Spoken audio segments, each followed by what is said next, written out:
All right, we're live on both YouTube and LinkedIn, and yeah, we are here. Hello, Fiyinfolu. Thank you for joining us today. It's an absolute pleasure having you on our show today. It's been a long time coming. I'm glad we're making it happen today. Thank you so much. And I will, in a minute, if you all will give me the permission, I'll just take a moment to introduce myself again and then introduce our guests. We'll get going from there. Still people joining. I can see people joining us. So my name is Dr. Muchala Sisi, just in case you don't know that already. And I'm your host for today's journey into the world of a cybersecurity professional. I say, welcome to another episode of A Day in the Life of a Cyber Professional, a series that aims to unveil the realities and hidden treasures of cybersecurity as a career. And our guest today, a very special guest today, is a seasoned technology and digital consulting expert. Interesting, I just got to know that we went to the same school. He has over 15 years of experience in IT audit, cybersecurity, fraud risk assessment, and business process reengineering. He is currently the head of consulting practice at Mazars, and he leads a team overseeing a broad spectrum of services, including internal and external IT audits, vulnerability assessment, penetration testing, and definitely a lot more. Fiyinfolu is currently a global ISACA mentor and a resource person at ICANN, of course, with the specialization in cybersecurity. It's an absolute pleasure to welcome you to our show today. Welcome to our program, Fiyinfolu. Thank you very much, Doctor. It's really a pleasure to be here today. Thank you, everyone. Yeah, thank you for joining us. Again, I know I said a few things. I'm pretty sure I didn't do justice to your introduction. If you take a minute to reintroduce yourself to our audience, just so they know we have a power here today, please. Okay. Thank you, everyone. It's great to be here. My name is Fiyinfolu OKedare, and I studied computer information systems from Babcock University. I started my career in the IT space about 16 years ago. And over the years, I've worked in different functions across IT audit, information systems security, external and both internal IT audits, as well as that within the consulting space here in Nigeria.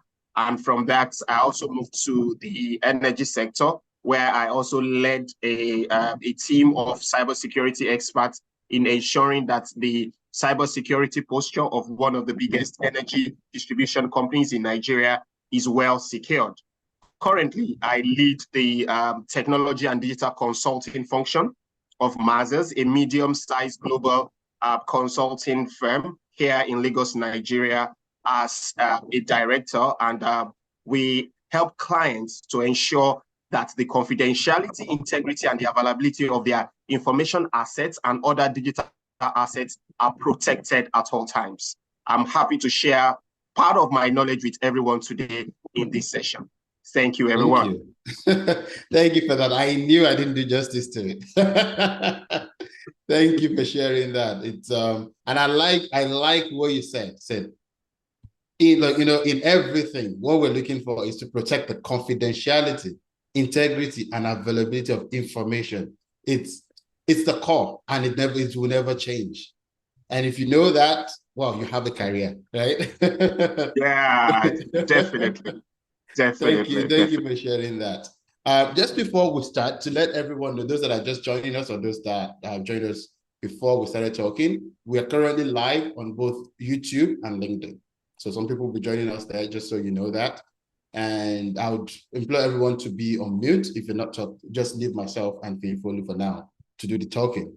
And as always, it's a program of two halves. The first half of it will be me asking Fiyinfolu a series of questions I have prepared here that of course I'm interested in, and I hope you all in the audience will be interested in as well. And the last half hour would be, of course, the ball will be in you guys' court. Whatever you have in mind to ask him, they'll be happy to respond to. So When you're ready for me, I'm ready to go. Okay, thank you, Doctor. Please feel free to go ahead. Thank Thank you. you for that. Okay, my very first question, as I ask a lot of people, is, so over your career, what changes have you witnessed in IT, audit, and cybersecurity? All right. Thank you for that question. So over the years, I'll say I started 2000 and was it 7? That was when I started in the internal audit function of a bespoke IT firm. And I must say that over these past 15 years, the landscape of IT audit and cybersecurity has undergone significant transformations. And I want to specifically highlight about 2 to 3 of such major transformation. The first one is the increased awareness and prioritization of cybersecurity among different organizations. So first things first, cybersecurity has shifted from just a technical concern to a more strategic business priority. So board members, senior executives actually now prioritize cybersecurity and ensuring that the impact of cyber attacks do not affect their day-to-day running operations, their reputation, as well as their bottom line. So, for example, there is significant budgets nowadays in 2024, 2023, 2024.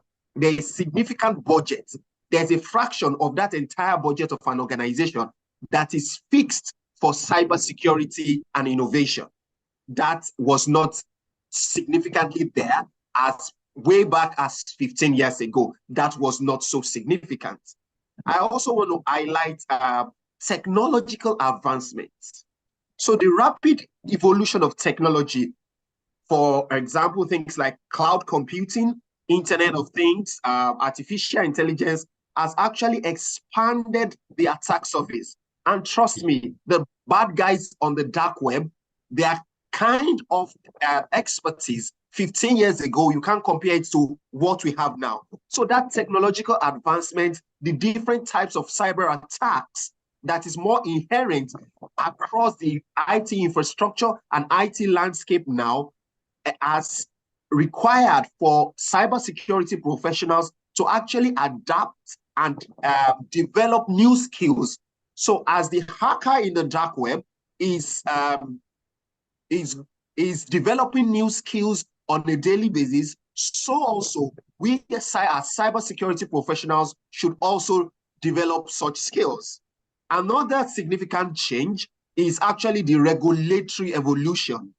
So over the years, the regulatory environment, whether for cybersecurity or whether for controls, for a control environment, irrespective of the organization, the control environment and the entire IT infrastructure, the regulatory requirement has actually changed over the years. Based off the technological advancement and the sophistication of threats as well, that has actually also ensured that things like the GDPR and other data protection laws are more inclined now that stakeholders, irrespective of where you find yourself in the value chain, you must comply with such regulatory requirements as we have of now. I want to pause right on that. Absolutely. Thank you so much. And if anyone is not, if anyone in the house is not feeling the passion already, I don't know where you are. Thank you so much for that. And of course, I have to agree. I don't have 15 years of experience in this space, but if I know in how long, 13 years, 12 years, I've seen that much change. And I agree, 100% agree with you. There's been a lot of changes in this space. Okay, that will take me to the next question. So again, in your experience, what's the most unexpected lesson you've learned that doesn't often make it to the textbooks? Like, we know, like they say, certification is not experience. In your experience, what have you seen that is so unexpected but you'll not find in a book? I want people to take that away today to say, okay, yes, this is something I've learned that I will not find in any textbook. Okay, let me take it like this. Talking about experience, so we're talking about the practicality of the day-to-day experience that you gather while working with people. So the very first one that strikes my mind significantly is effective communication. So for example, as an IT auditor, as a cybersecurity expert, you will be dealing with different stakeholders. Let's take it from top to bottom, for example.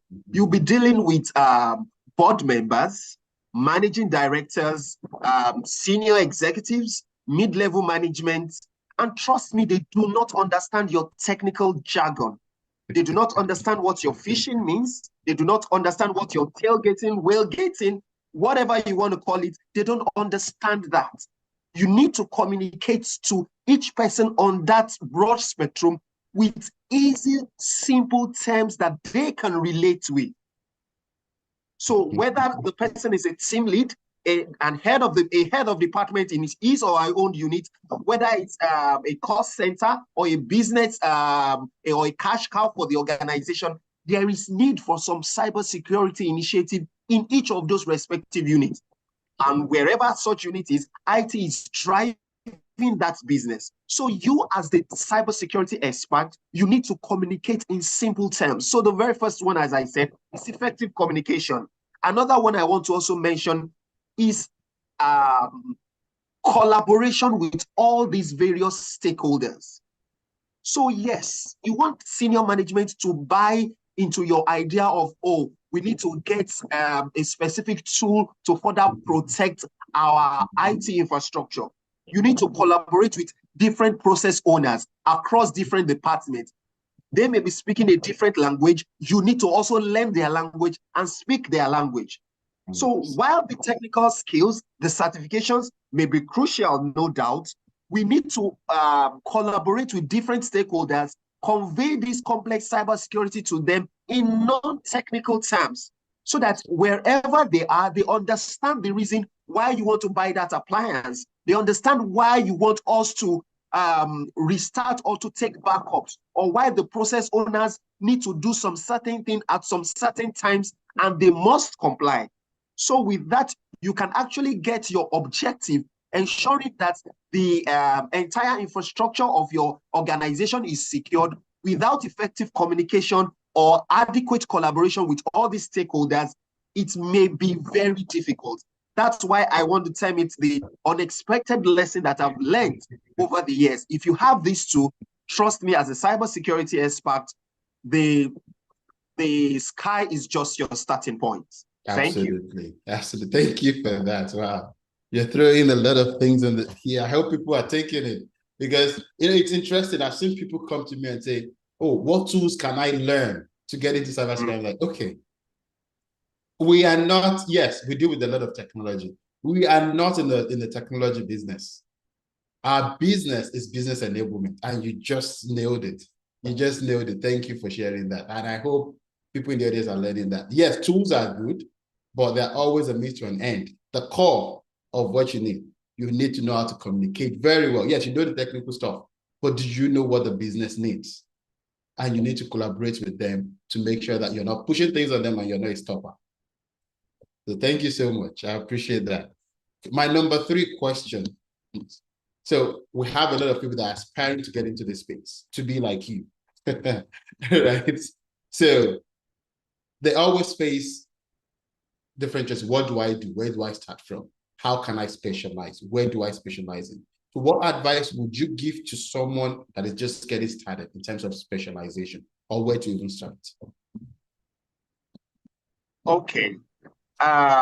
First, for aspiring professionals, yes, they are faced with that dilemma of where do I start? How do I get into a specific specialty? First, I want to encourage such aspiring professionals to actually build a strong foundation. And that starts by having a solid understanding of fundamental concepts of technology itself. So starting from things like networking, operating systems, security fundamentals, because that is what all your knowledge as a cybersecurity expert is going to be built on. So if that strong foundation is not there of the core knowledge, it may be difficult. So don't bother yourself about a lot of big technical jargons. Start from the basics. Start from the details. Start yes. from the foundational concept of IT, of security itself. I also want to highlight this. Irrespective of the specialty you may want to focus on, one thing is important. Continuous learning is very, very, very key. Cybersecurity is a rapidly evolving field. With the advancement of technology, the different latest threats and vulnerabilities springing up on different technology platforms, pursuing certifications may not just be the most important thing. Having that culture of continuous learning is very important. And we also say getting hands-on experience is very important. Mm-hmm. Practical experience, internship, different projects will grow your practical skills. And everybody does not have to be a penetration tester. Everybody cannot be a hacker. There are people that theirs is just review of policies and procedures. Strategic things like that is very important. Yes. Absolutely. Absolutely. Thank you. Thank you for sharing that. Yes. Okay, there's something you said. I've heard someone say, to start in cybersecurity, just go be a SOC analyst. I'm like, yeah, SOC analyst is one way to do it. There are other routes. But the most important thing for anybody, like you said, is the fundamentals. Yes, there's good money to be made in this space. But if you don't have the fundamental knowledge, you can't go far. You can't go far. And if you don't continue to evolve and expand your knowledge, you can get certification. Anybody can. There are even easy ways to do it these days, if you know, right? But it hardly ever helps you do the job. Then the other thing I love, like you said, is the experience part. Get experience. And people say, how can I get experience? You know, the chicken or the egg. I need a job to get experience. I need experience to get a job. Experience, someone said something very interesting. They said, there are 3 ways you can get experience. You can get experience from your paid job. You can get experience from your unpaid job or your personal work. And you can get experience from other people. You can actually leverage other people's experiences, which is part of what we're doing today. Fiyinfolu is here sharing a lot of gems. I hope you all are taking it. That is you tapping into his experience. That's one way to gain experience if you don't know that already. So thank you so much. I'm loving everything I'm hearing here today. Really, I would say we should do this for 2 hours. Okay, so my next question. So in your own opinion, what emerging trends, because you talked about it, you talked about continuous improvement. Yeah. What emerging trends should professionals be mindful of in the current cybersecurity landscape? Okay. There are different emerging technologies or emerging trends that I believe cybersecurity experts should put at their front burner. The very first one is that I want to mention is artificial intelligence and machine learning. So the use of advanced analytics these days is used to actually detect and respond to threats online real time. Hence, the knowledge of artificial intelligence and machine learning is very fundamental to any 2024 cybersecurity experts that want to be a specialist, that want to herd the pack in the year where we are. So the knowledge of artificial intelligence and machine learning will guide your specialization, will guide how you execute whatever function you are carrying out within the cybersecurity landscape. Another one I want to touch on is remote work security. COVID has taught the entire world a practical lesson that anything can be done from any part of the world without you being in the physical walls of an office. Hence, the infrastructure, the IT that will enable you to carry out that remote work must also be secured. So whether you're putting together a multi-factor authentication or whatever infrastructure appliance you want to put in place, that must be up and running to ensure that that work security for all your team members, irrespective of where they are logging into, must be adequate and must be periodically reviewed. I also want to talk about extended detection and response. That's XDR. Yeah. So what that platform does is that it consolidates and integrates data and capabilities from multiple security tools. So whether it's an endpoint, from the network, from the cloud, or from the email, and ensuring that there is an holistic security infrastructure that is covering all this for specific organization. Therefore, you as a cybersecurity expert, you must have keen knowledge in that. Another that I want to mention is also zero trust architecture. So we are moving away from the traditional perimeter-based security to a more detailed model that verifies every user, every device, regardless of their location. This also works hand in hand with remote work security. This, I believe, must be at the fingertip of any these emerging trends must be at the fingertips of any cybersecurity specialist in this current phase that we are. The knowledge and also the ability to ensure that the infrastructure and the environment that the organization is using to drive the IT support for the business is well secured by having knowledge of these various emerging trends. So I mentioned AI and machine learning, remote work security. I mentioned XDR, as well as zero trust architecture. Thank you.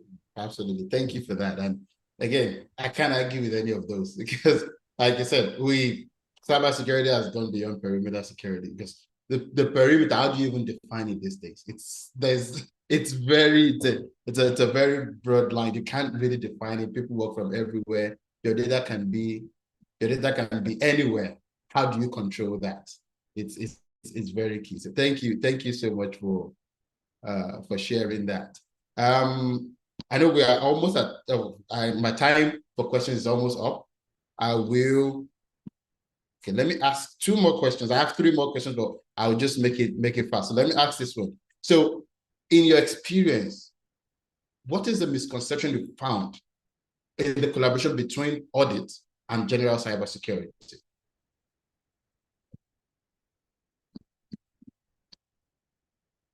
You're mute. Okay, can you hear me now? Yes, perfectly.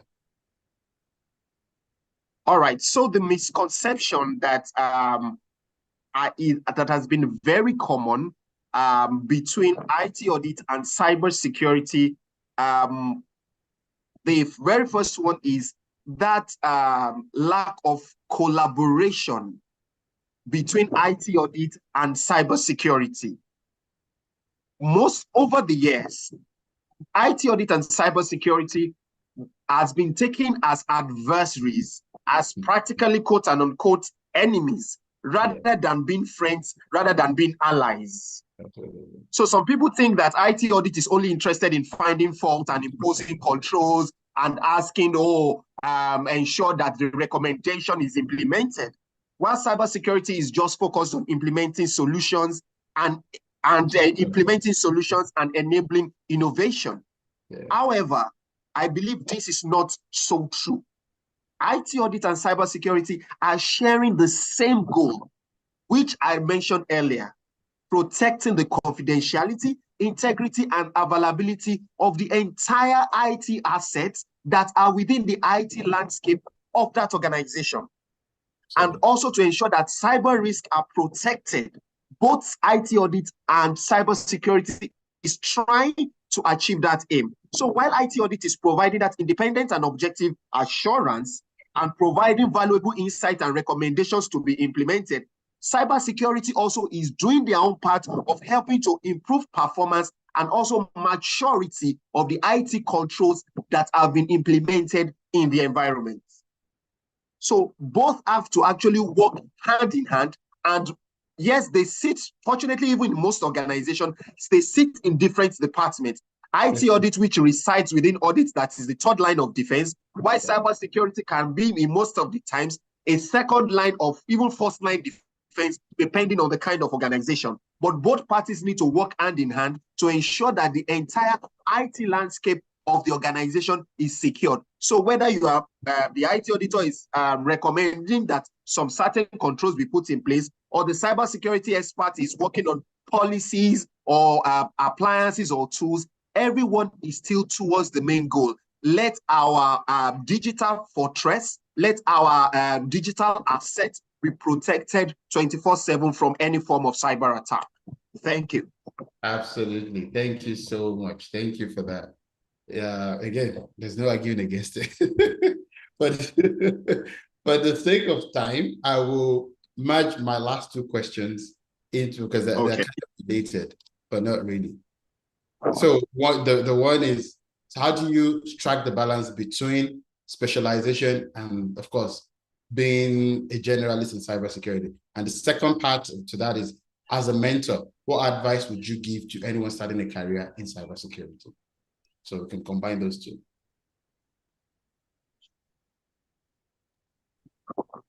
Okay, so the first, which is how do we strike the balance between specialization and having that broad skill set in cybersecurity? As I mentioned before, your core foundation is key. Then I talked about continuous learning, but let me focus on cross-training. Cross-training, yes, as someone that is trying to enter into the field, I would say be so open. Assume, like I use this analogy most of the time, be like a sponge. When a dry sponge is used to clean a surface or to clean wherever, it may not do that effective work. But when that same sponge or foam, as the case may be, is dipped in a soapy water and then applied to clean a surface, the difference is clear in the kind of impact it will make in the end product, which is the cleaning. So be open to learning. Be like that sponge that is absorbing all the various knowledge that is available to you. So whether it's by going on different projects, different project internships, even going to different conferences, different platforms where you can learn, ask questions, and engage professionals is also very important. So as a mentor, my advice to individuals looking to advance their career in cybersecurity, I would say start by networking. And thank God the internet is a digital village now.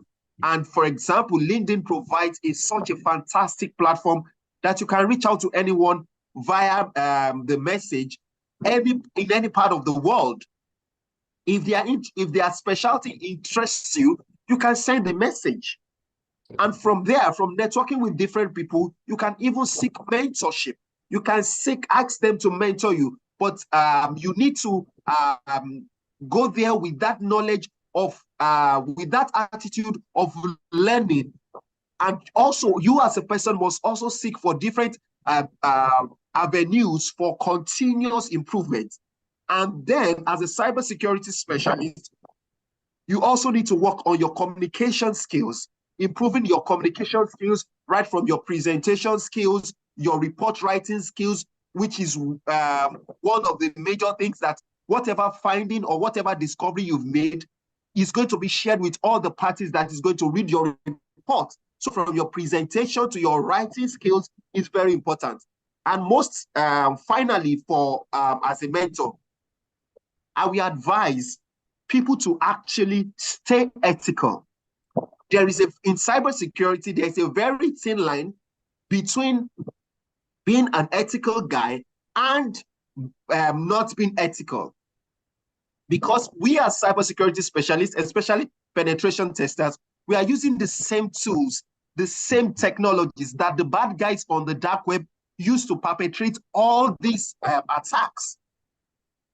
We are using the same tools to also brute force an environment and see if we can harvest data and see confidential information.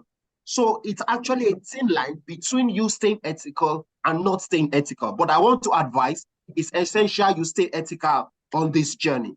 Thank you. Absolutely. Thank you. And just to say, there is enough money to be made being ethical. Yeah, maybe there's money to be made being unethical, but then there are implications for everything, right? So there's a lot of money to be made being ethical as well. So thank you for that. And that actually just brings us to the end of my part of the program. And at this point, in fact, you've shared a lot of things. I know people have questions. I've seen questions on LinkedIn already, but I will start with our people on Zoom first. So if you have a question and you're on Zoom, you can unmute yourself and ask our guest today your question. Or you can raise your hand. Just, I don't know how many questions we have. And I'll take one from Zoom. I'll read one on LinkedIn. Let's go. Who's going first?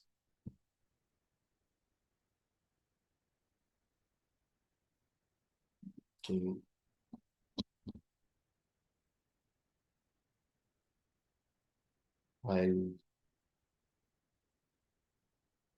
Okay. Everyone is unmuted. You can unmute yourself and ask the question. While we're waiting for that, I'll take the question on LinkedIn. So a question from Love says, is imputing the practical experience I gained from hands-on learning on YouTube videos? That is, well, I guess he did a training on Splunk. Can I put that into my resume? Or maybe the question is, how do I put that into my resume, or can I put it into my resume? Okay. So he actually rephrased the question. So he said, putting it into my resume, is it legal and is it compliant? Okay, it's a legality. Okay, that's an interesting question. Okay. Okay, so there are a lot of resources on YouTube, I must confess. A lot of even hands-on technical resources. Absolutely. That you can follow through and you can use to gain specific experience. What I will say is that I encourage you to actually put such, if you have done it end to end. Yes, there may be no certificate, but I encourage you to actually put it on your profile, because what that does for you is when they see your CV or your resume, as the case may be, they want to speak with you. They want to ask more questions about specific things that you have on your profile. Putting it on your resume, I would say, can get a leg for you in the door. Sure. But you need to be sure that, yes, what I learned, I can defend it. I can discuss it. So that it's not just that you have used the training or just whatever it is to just decorate your resume, as the case may be. So you being able to defend that, because trust me, if it's a very fascinating topic or fascinating training, your interviewer may be curious and just want to ask one or two questions. So yes, I support you adding that to your resume, but you must be able to speak to it categorically when questions are being answered, or when finally you even get on the job, you should be able to utilize such experience in whatever simple way you can in the organization. 100%. So I encourage that you can put it on your resume. I agree with that 100%. You know what I say? I've not seen an interview where the interviewer comes and said, and you've said all the good things, and the interviewer comes back to say, where did you gain that experience? Were you paid for that experience? I have not seen it. I have not seen that. So yes, the legality of it, there's nothing illegal about it. You are not signing a contract, right? And it is ethical. It is knowledge you've gained. There's only one way to showcase that knowledge, right? So it is very legal. It is very ethical to do that. Okay, is there any question from the Zoom audience? If I go back to LinkedIn. You can unmute. Or you guys are just listening in? Okay. I guess they're slow to respond. I'll go back to LinkedIn. You're welcome, Lovett. Saying thank you. Right. So from Shakiru Akeredolu, what aspect of cybersecurity doesn't require coding? That is non-technical. Where did that question go? Okay, does not require coding. Will you advise someone with accounting? Okay. I'll take that again. What aspect of cybersecurity doesn't require coding, will you advise someone with accounting background to go for? I believe that's the right way to put it. Yeah.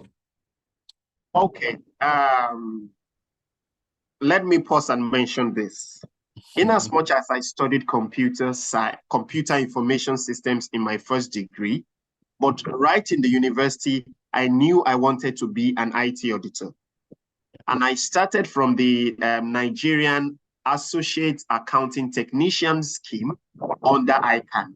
I am a chartered accountant today, irrespective of all my cybersecurity specialties. So if you have an accounting background, it makes it easier. You can start in the GRC space, where you look at policies and procedures, and over time, you can gradually move into IT audits. Absolutely. So, but being an accounting, it gives you that knowledge of controls as an accountant, because you, while you were doing your accounting course, you've talked about auditing, you've talked about information systems, you've talked about different things while you were doing your BSc program of your accounting. So I would say, yes, you can start from the GRC space and then move into IT audit. And even in IT audit itself, there are different domains that do not require a lot of technical IT knowledge.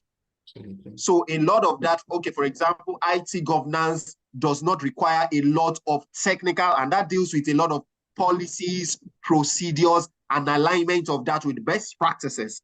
So it's very important, and I'm happy. Even, for example, people that studied law, we even encourage them to go into cybersecurity these days. So you as an accountant, you already have knowledge of internal controls, and that can easily be adapted into GRC and into IT audit. So I encourage you, please give it a shot.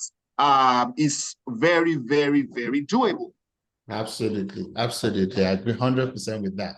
And I like that you said you're now a chartered accountant. You know, on one of our mentorship sessions, I think it was on Thursday, I was saying to people that if you're a CPA, I think that's certified professional accountant, you are sitting on, and you are not doing cybersecurity, you are sitting on gold. You are sitting on gold, because there's certain, and you of course, you've been an Excel auditor, you know this better. There's certain audits that you cannot even sign off on without a CPA today. Yes, of course, right. Of course. So, of course, if you're an accountant already, you're already a few steps ahead of everybody else. Where you should be cybersecurity. If accounting is not paying good, please, cybersecurity will pay you a lot more. So thank you for that. Okay, this is a comment, not a question, from Kizito Unwobi. My takeaway is soft skills, effective communication, collaboration, presentation, and analytical skills. Absolutely, you're right. You have that, you're on your way. And Jason Olsen says, is it, okay, before I take that, sorry, Jason, is there anyone on Zoom with a question for our guest today?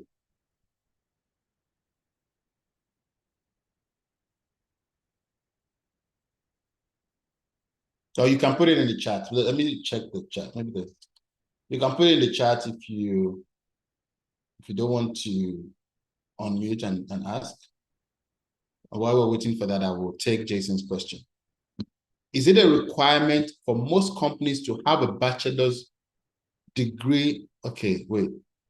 Do you mean for individuals or companies? Is it a requirement for most companies to have a bachelor's degree to land your first GRC role? I believe the question is it compulsory to have a bachelor's degree to land your first GRC role? Correct me if that's not your question. Yes. Okay, can I go ahead? Yes, please. Okay, so I know that there are, on this call today, there are different people from different parts of the world. Absolutely. So I need to be, I will take it in different buckets. Different buckets. So for example, in a country where I am, in Nigeria, a section are still so keen, or better still, some organization are still so keen on you having a degree. But for fintechs, where a lot of coding, a lot of tech skills are required, everybody just wants to see your hands-on skills. That is what people want to know that you can do. So it's a mix of the two in this part of the world. Some organizations will still say, oh, you must have a degree and then you start to specialize in whatever you want to do. They can still be that rigid. That's for this part of the world. But out there, whether in Canada, US, UK, as the case may be, a lot of what they want to see is your practical hands-on skills, really.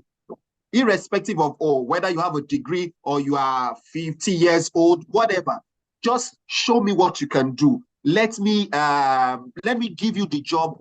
Let me see you carry out some practical things. So whether it's even your GRC that you're talking about, can you review, can you do a gap analysis with any of those standards? Yes. Can you carry out that gap analysis? Can you assist an organization in closing all the gaps that have been identified and helping them in their remediation plan? Can you carry out a mock audit? That is what, and that's why I'm intentionally focused on the GRC aspect. So yes, they want to see that practical skills. So depending on where you find yourself in this part of whatever world that you are, it is key that you understand what is the requirement in that part of the world. But trust me, go and build on your technical skills. Whether you want to do GRC, you want to do IT audit, go learn it. Get some practical experience. That practical experience will even make you 100 times more, what's it called? More a better hire for an organization that wants to pick you up. So don't let whether you have a degree or not delay you from pursuing your subject matter expert skills that you feel you're passionate about. That's my encouragement to such a person. Absolutely. Thank you. Thank you. And as someone that has worked in the UK, worked in Canada, and worked for clients in the US, I second that. You absolutely do not, if you have it, it's a plus. I would say that it's a plus. You have, of course, coming from someone with 3 degrees in this space, I can tell you, I have never, and I'm saying never, landed a job, an employment with my PhD. I'll put that out there. Yes, has it helped me get clients, consulting clients? Yes, because of course there's a level of authority they feel like you have with that, but it has not actually earned me an employment. I would say that. I've actually been on a team where the person I was reporting to did not even have a, the person had just a high school degree, high school diploma. That was the head of the department I was in. I was the person with the highest qualification on that team. It didn't mean I was the top person on the team. So it doesn't matter. That's what I'm saying. Your degree, yes, it's good. It's a nice to have.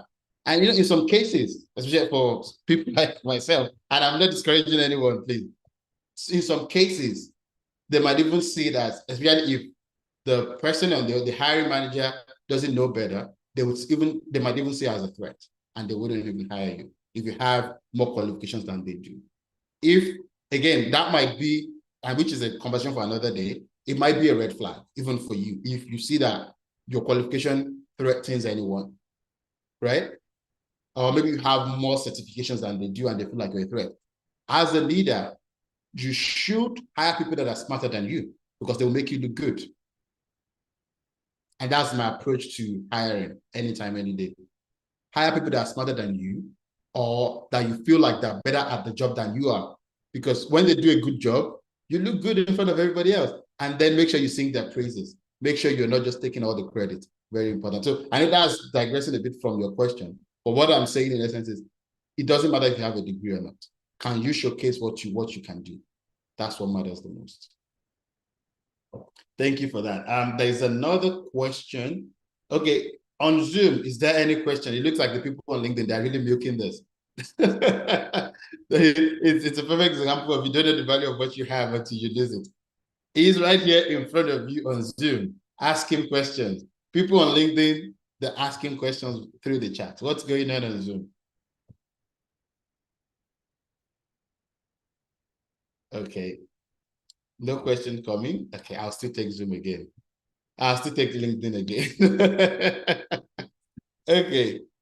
So this is from Dorothy Nabuma. Apologies if I'm not pronouncing your name well. So she said, as you spoke, you mentioned communication and collaboration, which are very fundamental aspects in cybersecurity. As a project manager, how do I communicate complex cybersecurity issues to stakeholders who may not have a technical background? What metrics or KPIs do you use to gauge the effectiveness of cybersecurity practices and project management? Okay. Thank you. Okay. Thank you for that question. Yes, it's very important that we are in most instances, I would say cybersecurity experts, we are carried away with our technicalities sincerely, with our big terminologies that the board of directors that just wants to know what is the profit, not even revenue. So how will you actually state that technical jargon in a way that they will understand? So this is an analogy I use here in Nigeria. If an high school graduate cannot understand what you have written, that's what I use for my team members. If an high school graduate, we in Nigeria, we call it secondary school. If an high school graduate does not understand what you have written and you give it to the person and you don't need to come and explain to the person, then you have written something good. So that's your report. Nobody needs to call you and ask you questions. What are you trying to say here? And how can you achieve that? That is where the power of peer review comes into play.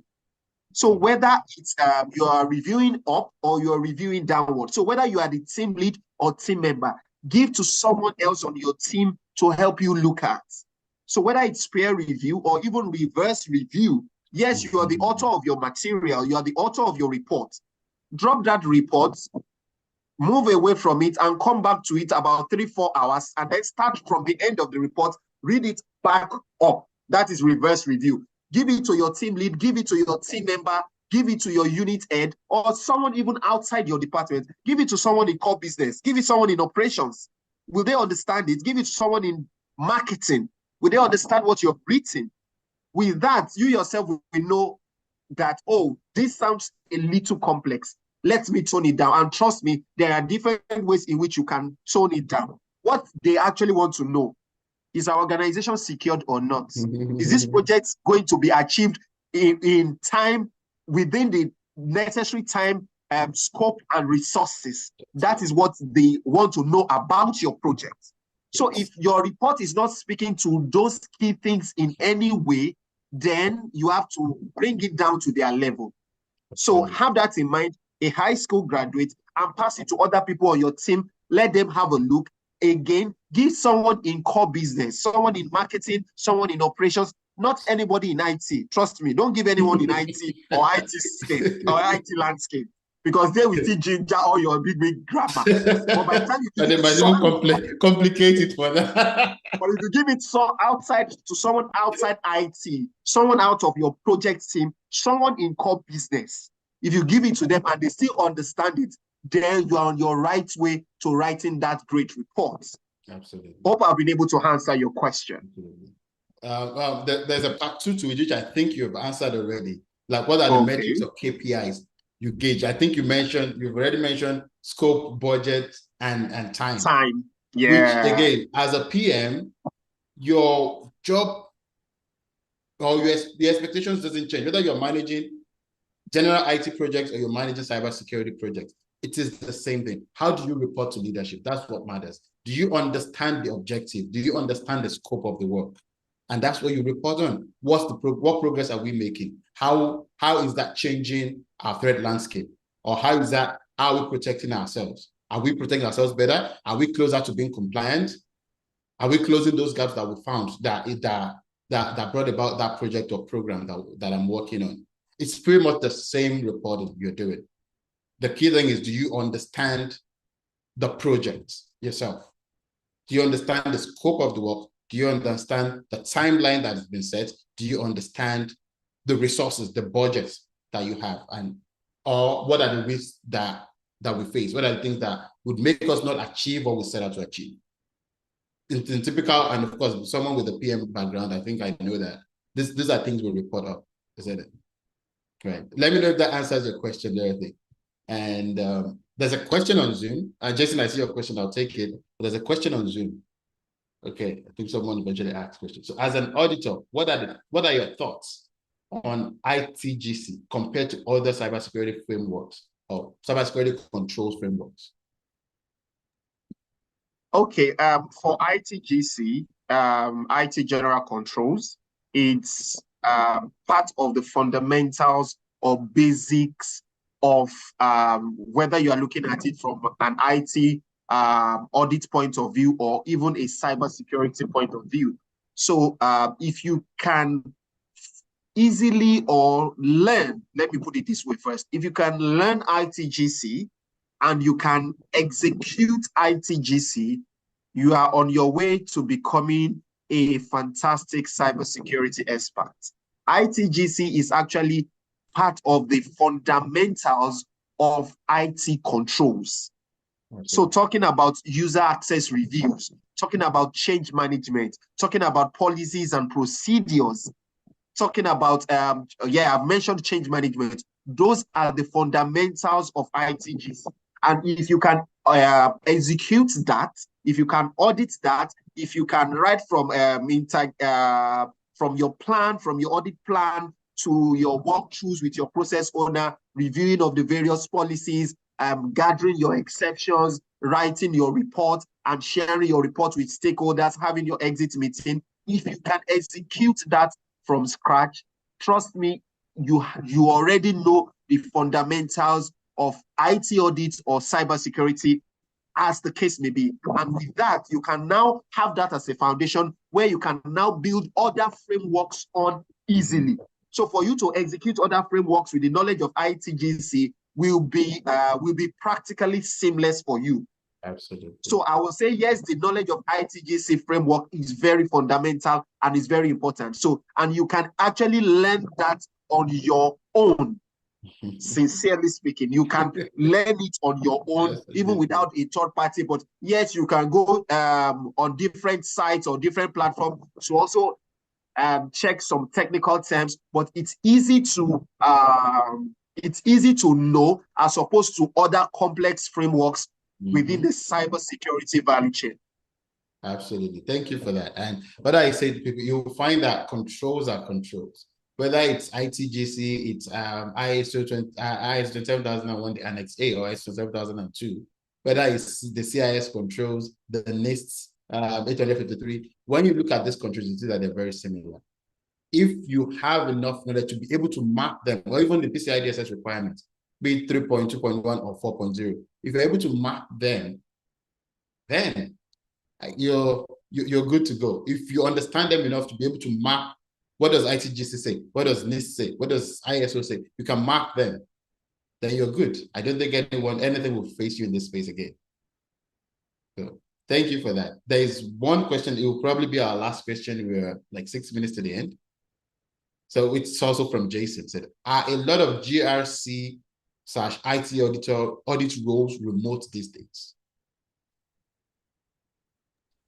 Okay, so for remote, whether GRC or IT audit jobs, speaking about whether they are remote or not, it depends on the part of the world where you are. Some will say they want to have you in physically. Some will say, because yes, for you to be an IT auditor, depending on where you are in that GRC, IT GRC or IT audit space, in the sense that you can either be an internal IT auditor or an external IT auditor. So as an external IT auditor, perhaps you are giving that independent assurance on the IT environment that is generating the financial statements. That is what most of the times the external IT auditor will do, while the internal IT auditor will just look at the entire IT general controls and the IT environment of an IT department within that organization. So back to the question. Yes, depending on the part of the world where you are, there are some that are remote, but I believe the physical ones are much more than the ones that are remote. But trust me, it's not as if the ones that are remote are not in existence. Hope that clears it. So but what is mostly important is you as the job seeker, whether the job is whether you're still looking for the job or you are trying to transit, what you need to continue to do is continue to equip your skill base, your knowledge base, continue to increase it. So whether you get the job that is physical or the one that is remote, is still your expertise that will be relied on in the long run. Yes, it may be more demanding for a remote job where you be on a lot of virtual meetings, even with your own team, let alone with the clients that you want to work with. But if it's physical, there may be a lot of more interaction. But trust me, these remote jobs still exist. But while you wait to get that remote job, continue to increase your level of skill, increase your knowledge base, and the practicality of the hands-on, if possible, from maybe videos you watch on different platforms, YouTube, different e-learning platforms. Just continue to increase your knowledge base while you wait for that job. But yes, the remote jobs exist, but they may not be as much as the ones that require you to be in physically. Absolutely. Thank you for that. And I would just add to that from, of course, add the Canadian and North American twist to it. Yes, like you said, there are more jobs these days that are either on-site or hybrid. You will see a lot of hybrid, actually, mix of both. And yes, there are still remote jobs. What I've found, especially from a consulting point of view in this part, is that since COVID, we are seeing less requirement to go on site to conduct assessment. Yes, it still happens, but not as much as it used to be, right? Field work these days are more virtual. So that's why you would see more remote to hybrid roles. But there are still a lot of, especially in the US, I'm seeing a lot of on-site roles in the US. In Canada, we're seeing remote, we're seeing hybrid for audit roles. GRC, we're seeing a lot of remote. For IT audits, cybersecurity audits, we're seeing hybrid, a lot of hybrid. And there's the last question, and it's going to be the absolute last 1 minute. What training program or boot camp can you recommend to break into GRC or IT audits in the US or say in North America, right? Okay, so there are a lot of these remote internship. So, for example, there is Confidence Stanley that does this Cyber Girls. That is one. There's also the internship that Dr. AK by CyberRick, CyBlack, that they do from time to time. And for most of these, at least these two platforms that I mentioned, they actually do practical hands-on internship, which goes on for about 3 to 4 months with different streams, where each stream, whether from GRC to what's it called, cloud operations, cloud computing, pen testing, and a lot of different streams like that for that 3 to 4 months. And you have that, and you are in groups of so it's not just you alone that you are learning. There may be some general classes, but there are also some that are in teams and in groups, and you can learn. And then after you've learned and done a particular engagement to a particular project, you will come back to the main house to actually do presentation of what you have learned or how you were able to resolve or do a recon or do a penetration testing to a particular environment. So I will recommend the internship by CyBlack, as well as the Cyber Girls. At least those ones, I know that over time they've grown, and actually the joy of these two internships that I just mentioned is that a lot of their candidates across the world. So for example, what was it called?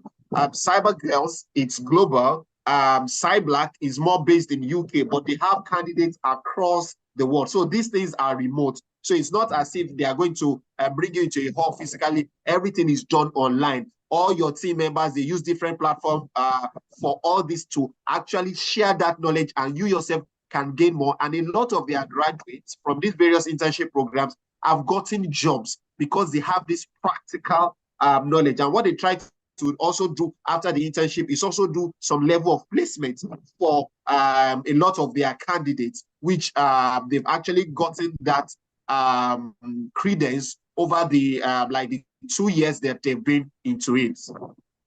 Absolutely. Thank you for that. And I guess I'll just take the opportunity to share what we do as well on our program, which is, again, it's not internship like you said. It's more practice-based coaching, where you're led by, you can call a supervisor or a coach through the fundamentals, and then you have projects to go with it over a 12-week period, 3 months. And the first half of it, you're learning general GRC or information security management. And the last half of it, you'll be specializing in certain areas, be it IT audits, risk and compliance, or vulnerability management. So again, all these are practice-based in our case. So that's, and of course, we also do placements. We refer our people to, we have partners, like we have companies, recruitment agencies, and other companies that we're in partnership with, that they reach out to us when they have openings, and we connect you to those. And of course, knowing that our people are coming from a practical point of view and they have relatable background. You can't come in our program without the fundamental knowledge, without fundamental background, that even if you don't have it already, you have to go through our fundamentals program first before you get into the practice-based specialization program that we have on. So just to share that, and of course we're in Canada, just to add that to it. We're 3 minutes over time. Do you have any last words for our people today? Because it feels like we should keep going. Okay, my last few words is the fundamentals of cybersecurity remains maintaining the CIA, as I mentioned before, confidentiality, integrity, and availability. So if you can understand these 3 basic concepts, you are on your way to becoming a cybersecurity expert. Every other thing is being built on these 3 solid bedrocks.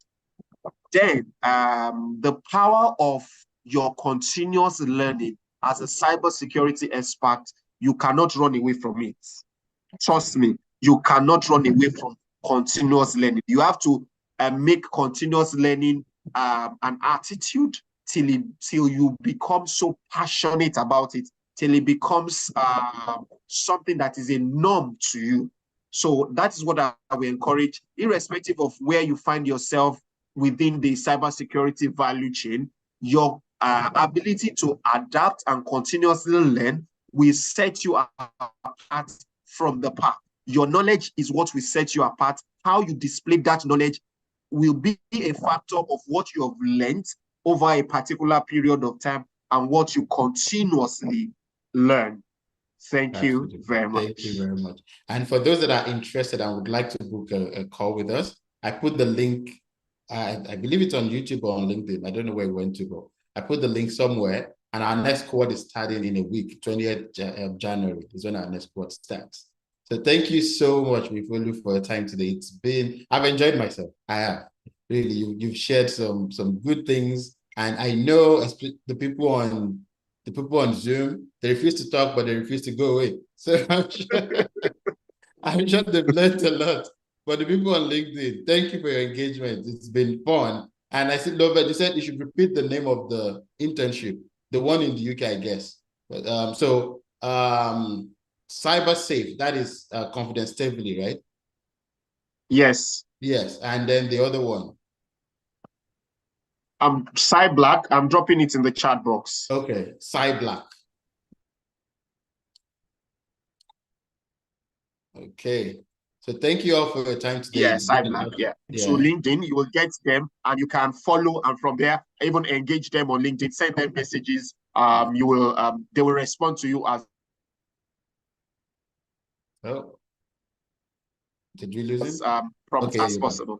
Okay, good, perfect. Thank you so much for your time today. Thank you for everything. It's been fun for me. I've enjoyed every moment of it.